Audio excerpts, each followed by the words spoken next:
Hello everyone and welcome back for some more TV and movie gossip, secrets and drama. The X Factor is a British reality music TV show created by Simon Cowell, which has now become a global franchise.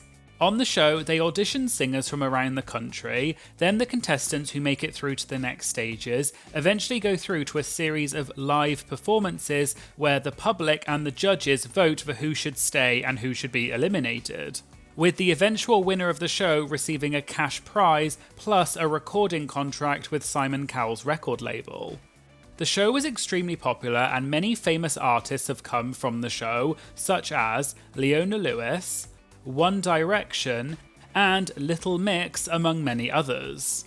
And while some artists did have their lives changed for the better by the X Factor, a lot of the contestants have since come forward and said that the show ruined their lives. So today we're going to be looking at one of the most infamous cases of this from the X Factor, which is Zoe Alexander, aka the Pink Singer.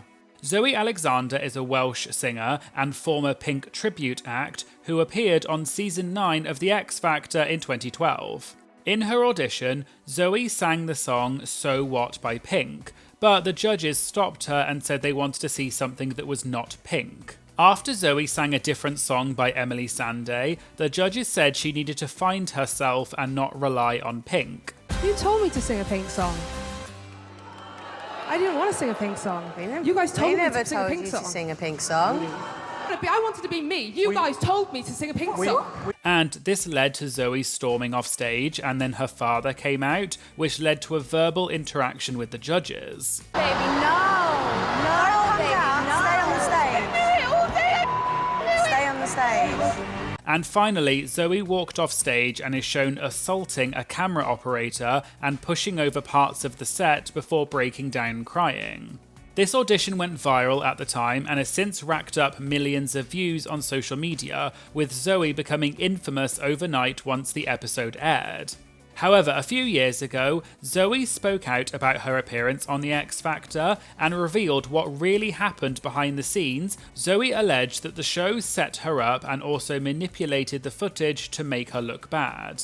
In July 2020, Zoe released a YouTube video titled Zoe Alexander X Factor The Truth, where she spoke about what really happened on the show from her perspective. There is a lot of information in the video, but I'm going to summarise it into what I think are the most important points. Zoe started off by saying that she used to be a Pink tribute act, but at the time she was trying to move away from that. When she auditioned for X Factor, she provided them with a list of 5 songs that she wanted to sing in the audition, and none of them were by Pink. And she provided screenshots in the video of the email that she sent to prove this. However, a producer called her and told her that she needed to do a Pink song and insinuated that if she didn't, she wouldn't get on the show. So Zoe sent back a list of songs and added in So What by Pink. She then got told she had been accepted to audition on the show, and they told her to arrive at the Cardiff Arena for 6 AM on the day of the audition. However, when Zoe and her family arrived, no one was there and they had to wait 2 hours for the X Factor staff to actually arrive. The staff questioned why Zoe had turned up so early, even though they were the ones who said that she needed to be there at 6 AM. Zoe was then apparently kept in a room backstage along with other people who were auditioning, and they had to wait for hours in this room and they were not allowed to leave the room. They were also not given anything to eat or drink, and when they tried to leave to get water, they were told that they weren't allowed to leave. Zoe then said that a producer interviewed her during this time and kept asking her about Pink, even though Zoe hadn't mentioned Pink at all. And every time Zoe said anything, the producer kept bringing it back to Pink, which is when Zoe started to suspect that something weird was happening. For instance, when Zoe told the producer a story about how she lacked confidence and was bullied in school, the producer apparently asked, quote, "Do you think Pink got bullied in school?" Zoe said she got upset because she couldn't believe that this producer was asking these types of questions. Then a different producer came to Zoe and asked if she was okay, and they even said that Zoe could leave if she wanted to, which Zoe said in hindsight she probably should have done, and she thinks that this producer was maybe trying to help Zoe because they could see that Zoe was going to get set up. But Zoe ultimately decided to continue with the audition. Zoe then said that they took her outside and they filmed her standing in the queue as if she was there to audition, but this was entirely done for the cameras. And Zoe said this is all fake because the people who are actually queuing are there to be audience members, not to audition. So this part is entirely fabricated for TV. And the people who are actually auditioning have been pre-selected long before, and they're already inside in a backstage area. So then it came time for Zoe's actual televised audition. She said that by this point, she was really thirsty and tired because she'd been waiting around for multiple hours and hadn't had anything to eat or drink. She also claimed that the host, Dermot O'Leary, was actually quite rude off camera and apparently looked her up and down and looked at what she was wearing and said, quote, "Oh, I get it," implying perhaps that Dermot was in on the scheme to set Zoe up as just a Pink impersonator.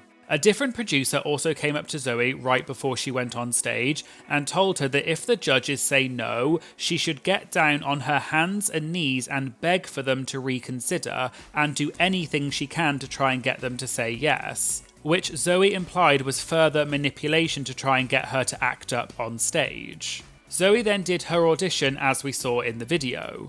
Zoe explained that when she was singing, they switched off the monitors in front of the judges' table, which meant that she couldn't hear herself while she was singing, and they only switched them back on again when the judges were talking. She also claimed that for her second song, which was Next to Me by Emily Sandé, they used a different track than the one that she had sent them, and it was in a completely different key, further implying that they were setting her up to make her look bad.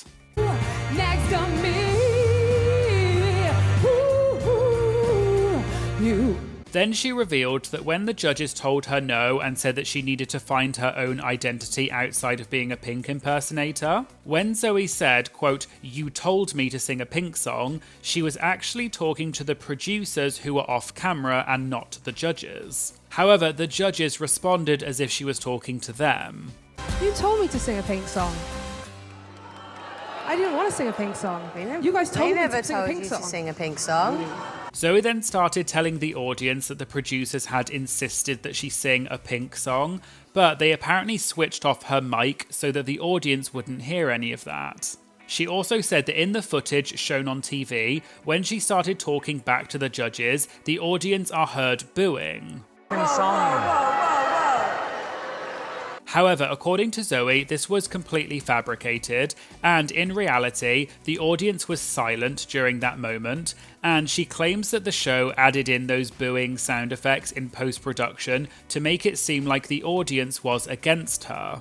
But according to Zoe, the audience was actually supportive of her, and they were all having a good time during her performance and were cheering. But all of that got cut out in the final broadcast to make it look like Zoe was doing badly. Then, Zoe said you can see that there is a moment when she realised that she had been set up and she walked off stage throwing the microphone down.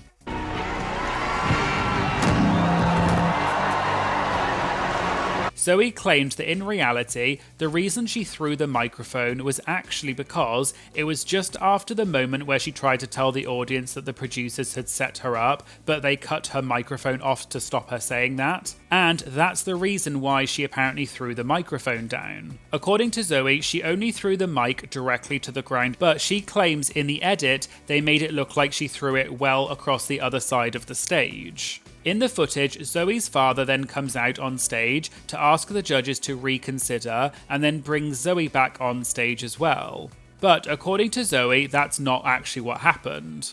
Anyway, he walked to the front of the stage on his own and I ran off at the side. I categorically did not leave the stage and subsequently return hand in hand with my father. Once again, the footage has been completely fabricated. The other interesting claim Zoe made was about what the judges said to her about staying on stage. No, baby, no. No, baby, no. Stay on the stage. Stay on the stage. Zoe claims that Talisa and Nicole Scherzinger never said those things to her because she was already off stage at that point. That at no point during my audition did Talisa say, stay on the stage, stay on the stage. I mean, she would have had no reason to say that because I was gone. Also, Nicole did not stand up and say, no, baby, no. So they were cut in afterwards to produce the footage for them to show in their fictitious storyline. Zoe explained that in general, after she walked off stage, she felt humiliated and broken, and she had no idea where she was, what to do, and she said she hurt all over her body. After Zoe walked off, she said she doesn't know why, but she shook one of the big metal rigs that holds up the equipment, but she claims that it was so big it didn't move. But she claims that they somehow made it look like she did break some of the equipment.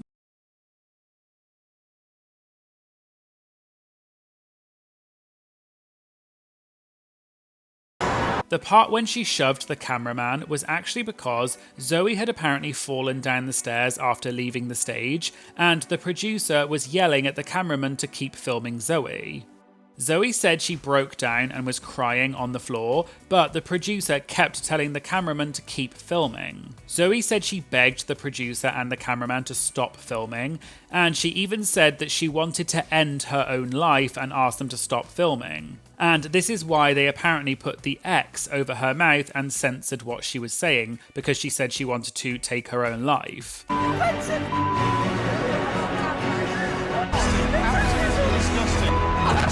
Zoe left the arena and wanted to go home, but apparently some producers chased after her and convinced her to come back inside because they said they needed her to film some more stuff. But when Zoe eventually was persuaded to come back inside, another producer just dismissed her and said they didn't need her. Zoe even said that she ran out of the arena so fast that she almost got hit by a car because she ran into the road. And later, when she got in the car with her mum and dad to go home, her dad apparently said, quote, "Well, that went well," and they drove home in silence. After the audition aired, Zoe said that her life was destroyed and she received constant abuse and ridicule. In an interview with The Tab in 2020, Zoe said, quote, "I was recognised everywhere I went, laughed at, pointed at, threatened. Both myself and my dad have been threatened with violence to the point that my dad had to physically defend us." She even said that she was scared to leave her house because people would drive past her house and stop and stare at her. She also said that after the incident, she was at such a low point that she actually tried to take her own life, and if it weren't for her family and friends, she probably wouldn't be alive. And as I said earlier, Zoe's actual audition happened back in 2012. However, it wasn't until 2020 that Zoe posted this video revealing her truth about what happened, and this video got a huge amount of traction online. There was even a TikTok video which Zoe reposted, where another TikToker was recounting Zoe's story and how the show set her up and manipulated the footage, and this TikTok video has around 6 million views. After Zoe came forward with her story in 2020, she received an outpour of support from people who sympathised with her and said that it was shameful what XFactor did to her. In fact, Zoe said that after her story went viral, the official XFactor YouTube account changed the title of her audition video from "Pink Impersonator Has Huge Temper Tantrum" to "Pink Impersonator Performs So What?" This was apparently in response to the fact that the video had been bombarded with dislikes and comments, with people criticising XFactor for what they did to Zoe, and the comments on the video were also apparently switched off. I did try and find this video, but I can't see it, so it is possible that the original video has now been removed. In subsequent TikTok videos, Zoe talked more about her experience and also thanked everyone for their support and said how powerful the audience was that they managed to get the show to alter the title of the video. However, Zoe also said that she's never had any contact with the show since it all happened, and she was not offered any kind of aftercare at the time. And this issue of aftercare has become a big topic in recent years, especially on ITV, which is the channel X Factor was on, because 2 previous contestants from ITV reality shows took their own lives after the backlash they received after their appearances on these shows. And ITV has been heavily criticised and even investigated for potential negligence because of this. But back to Zoe, and she said that the only time she's ever had any kind of interaction from anyone involved in X Factor since then was when the judge Nicole Scherzinger blocked Zoe on social media after this story broke. Since her ill-fated appearance on X Factor, Zoe has said she has continued to make music and she studied for a degree in criminal psychology, which she hopes she'll be able to use to help other people who have been damaged by reality TV. Zoe finished the interview by saying, quote, "After spending the last 8 years being perceived by the general public as the mentally unstable person from the X Factor, I now have so much support, and that's going to take a little bit of getting used to." So there you go, there was a quick video explaining what happened to Zoe Alexander, the pink singer from X Factor, and how the show apparently ruined her life. Were you aware of any of this before? And would you like me to do more videos like this about other reality TV contestants? Let me know in the comments. If you'd like to get early access to my videos as well as other benefits, please consider subscribing to my Patreon. It just costs a few dollars a month and it really helps support my channel, and I'll leave a link to that in the description. Please make sure you like and comment on this video to help tell the algorithm this is a great video, and please make sure you subscribe to my channel because it really does make a huge difference. Thanks so much for watching, and I hope to see you again in a future video. Thank you, bye!